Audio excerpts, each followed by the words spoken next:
Hi, this is Linda and welcome back to my kitchen. Years ago, in the 60s, in the Rochester, this is when I still lived in New York, in the Rochester paper, this recipe came up and I made it many times and I haven't made it since.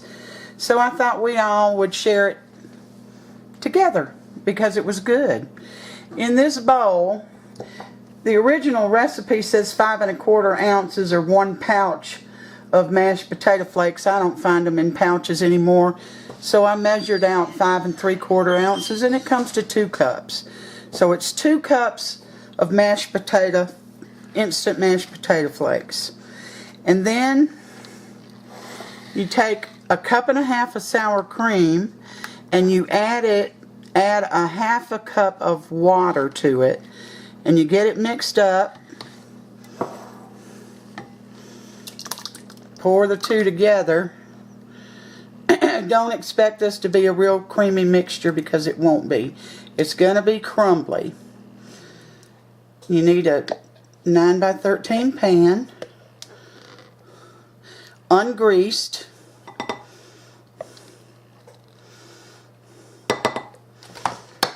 Whoops. So we're gonna get this mixed up, and we're gonna have to pat it, almost push it into the bottom of the 9 by 13 pan because it's gonna be crumbly and not easy to work with.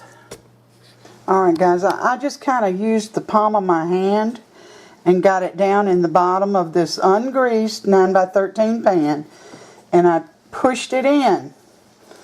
Now, over here I have ground beef that I have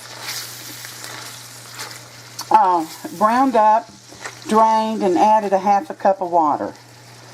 And into that, I'm going to add a tablespoon of dried minced onion, a 1/2 teaspoon of pepper, a teaspoon of salt,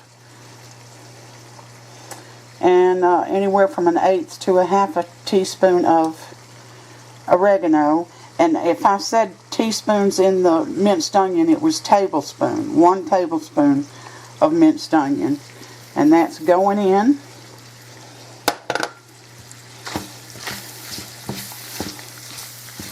Along with, let me try to get the pan to not steam here. Along with an 8-ounce can of tomato sauce.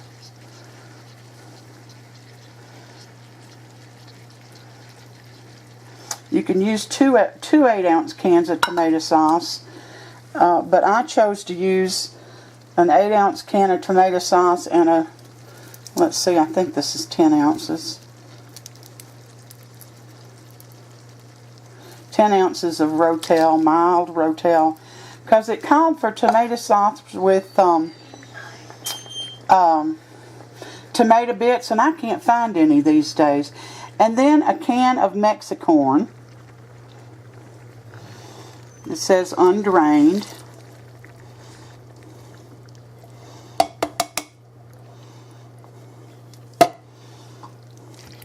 And I'm going to get all this mixed up and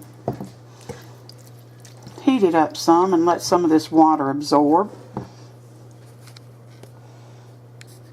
Alright, I got all this cooked and excuse me, married together so that the flavors would blend, and that tablespoon of minced onion would hydrate. And you're going to spoon it on this thick mashed potato, instant potatoes and sour cream mixture. And I guess it says spoon it because it doesn't want you to disturb the mashed potatoes, but I'm telling you, they're so hard. I don't know how they could be disturbed. So I'm warning you ahead of time. It's a very stiff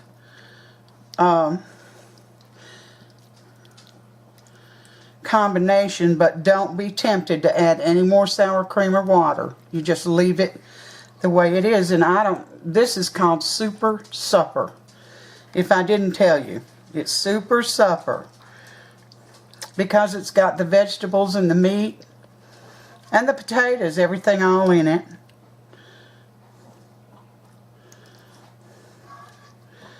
So preheat your oven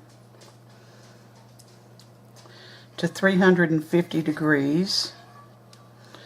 And remember, when you're making this, the recipe will be below. So you don't have to stick to anything I did if you want to go purely by the recipe, which didn't call for Rotel. I don't think they even made Rotel then, back in the 60s. But,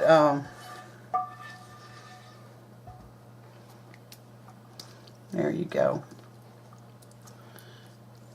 Alright, your oven is preheated now to 350 degrees.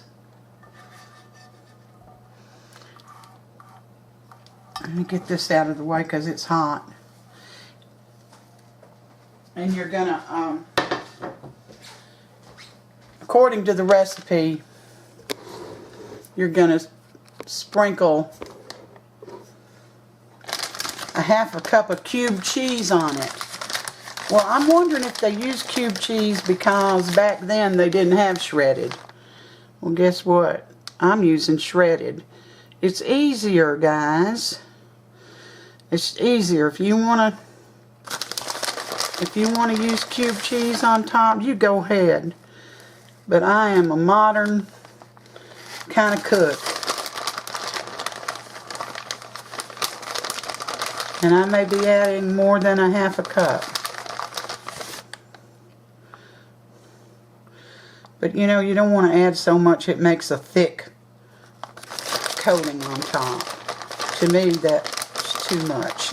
And I have used too much in recipes before.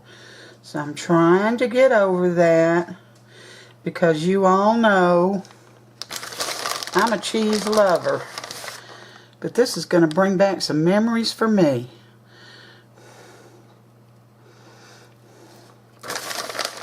Alright, we're popping it. And I hate that word pop. I'm going to put it in the 350 degree oven uncovered, center of the oven, for 30 minutes. You want to give those mashed potatoes time to come together. And you certainly want the cheese to melt, so don't take it out ahead of time. Okay guys, our casserole is done. It took exactly 30 minutes till it was warm and bubbly. If you look at this bottom layer here, that is the mashed potatoes, and then of course everything else is on top. And just in case you want to know, I used Colby cheese on this Super Supper. And see, the mashed potatoes, they soften up. So if you add any more liquid to them, you are not going to be happy with the result. And I've got Sam here. Super Supper. Yeah, that's what it's called, Super Supper. Well, this is all you'd have to do for supper. That's why they call it Super Supper. It's got everything you need in it.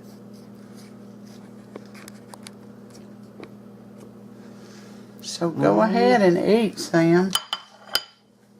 You know, years ago when I got married on my wedding night, I asked my wife, I said, honey, am I the first? She said, no, but you are the first to ask if you're the first. So I thought that was alright.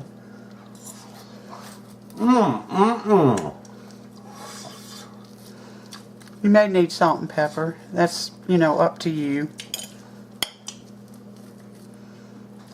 Well, I tell you what, they need to make this, and this is all you need for supper. It's got mashed potatoes, corn, cheese.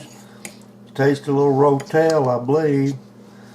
Yeah, I used some Rotel instead of 2 cans of tomato sauce. What do you think? I think it's delicious. Yeah, I could go for. Well, this is my supper. And it's, so do the potatoes taste instant? Well, you know, not to me, but now You're one of the few that I know that can really tell the difference. I've never really been able to tell the difference. But especially when it absorbs all this stuff, you know, how can you really tell if they're instant or not? But yeah, it's delicious. The casserole itself is delicious. You recommend it? Oh yeah. It's very hot. Right now I can't really just shovel it in. Well, that reminds me to tell y'all that if you want to spice this up at all to suit your taste, you go ahead. Well, I made a few changes, like I used shredded cheese on top, and I also used the Rotel instead of the 2 8-ounce cans of tomato sauce. But the original recipe will be down below. But if you want to add more spices, you go ahead. You make it your own. But it's a good casserole. I've thought about it all these years, and I've never made it till tonight. So I hope you enjoy it. And I thank you for coming in and spending part of your day with me. I always appreciate it. Please give me a thumbs up if you like this recipe, and subscribe if you haven't. It only takes a few minutes. It's very good. Or a few seconds. Until next time, you all take care, and God bless.